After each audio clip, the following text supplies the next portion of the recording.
tonight, as we know, on NBC. And it's supposed to rain this evening. Mike Giardi is already at his post for the big Sunday nighter. Mike?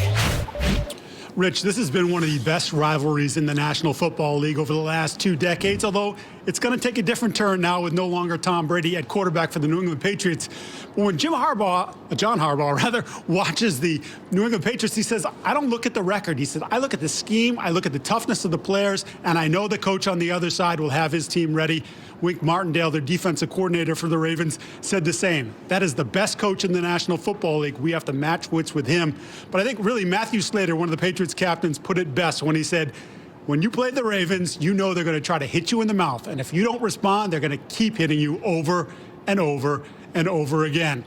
Tough trying to hit Cam Newton and Lamar Jackson. Take a look. Everyone know about Cam Superman. I watched Cam since Auburn. Everyone in the country did. Here's Newton. Why not? He's down.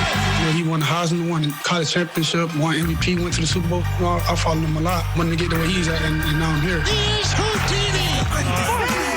Undefeated, king of the MVP. You see, I'm one of a kind, top of the line, champion number O-N-E. Game recognized game. You know, he the OG, the Superman.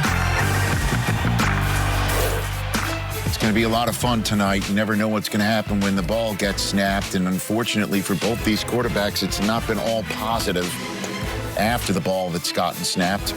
Their numbers are somewhat similar, strikingly similar in 2 of these categories. The passer rating, Lamar has been far more efficient. And obviously in the wins and losses department, far more successful. Guys, take it away. All right, Kurt Warner, I ask you, that guy right there, Cam Newton, will he be able to keep up with Lamar today and the Ravens? Well, here's my problem with the Patriots, coach, is that they don't play to Cam Newton's strengths. And what I mean by that, when Cam Newton was having his best years and taking Carolina to the Super Bowl and winning the MVP, it was about run the football first and then big plays down the field.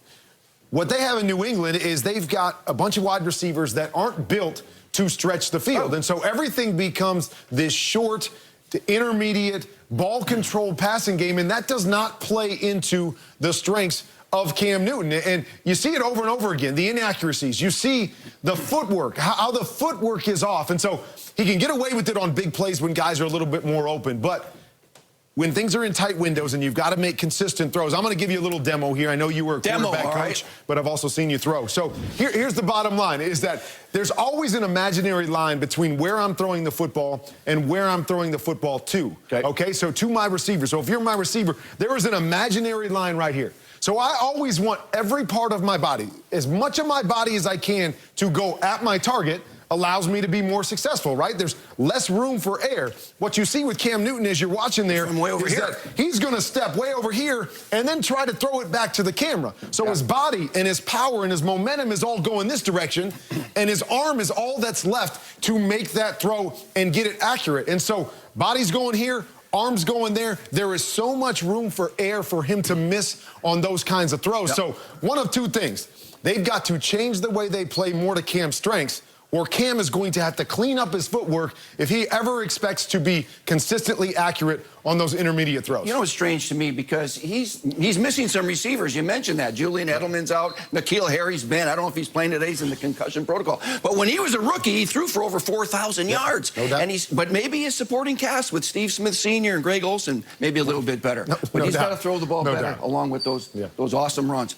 Let me throw it over now to Cynthia Freeland and Rich for Pick 6. That's right. It's time for Pick 6, and the first item up for bids, and Cynthia Freeland's Pick 6 is this Sunday night football game. Who do you have it? I have a pretty significant Ravens win, 26-18 in this one. Lamar Jackson's projection is really interesting. 205 passing yards, 2 passing touchdowns, some rushing yards, 48 to be exact. That makes him quarterback number 4. So not a ton of passing yards, more on the ground, a nice, solid, steady win. And that's the Sunday night football game. Let's start with an afternoon game with the Bengals and the Steelers. 28-20. It's not quite the Joe Burrow, keep it close, maybe upset necessarily pick quite yet, but I do have a good projection for Deontay Johnson. One of the touchdowns that Big Ben throws is to him, 4 receptions for 54 yards and that touchdown. Receptions, that's what the word I was No worries. saying. That's Joe Burrow in that game. Tua versus Herbert in another game, and you have this one being close.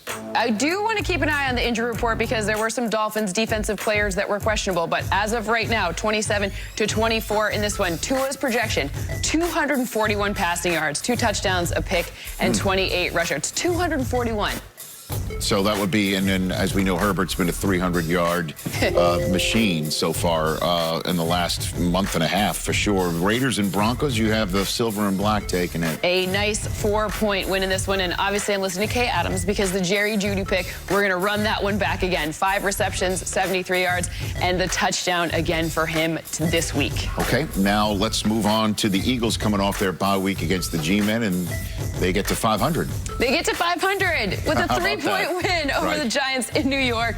The interesting thing here, you got to remember, Miles Sanders is back. And remember, some offensive linemen are back. That's good news for Carson Wentz. 73 rush yards, a touchdown, 2 receptions, 13 receiving yards for Sanders.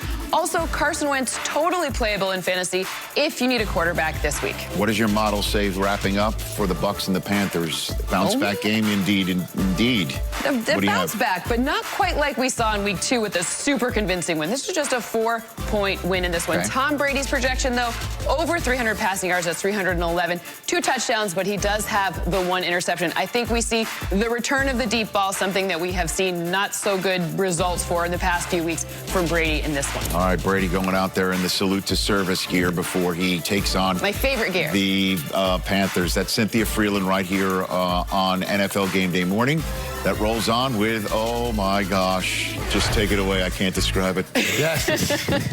It'll be time for Judge Michael. You got something to say, champ? Yes. Oh, you want to say? Yes, coming up. All rise. Judge Michael. He's next. Champ, good job. Good job. Yes.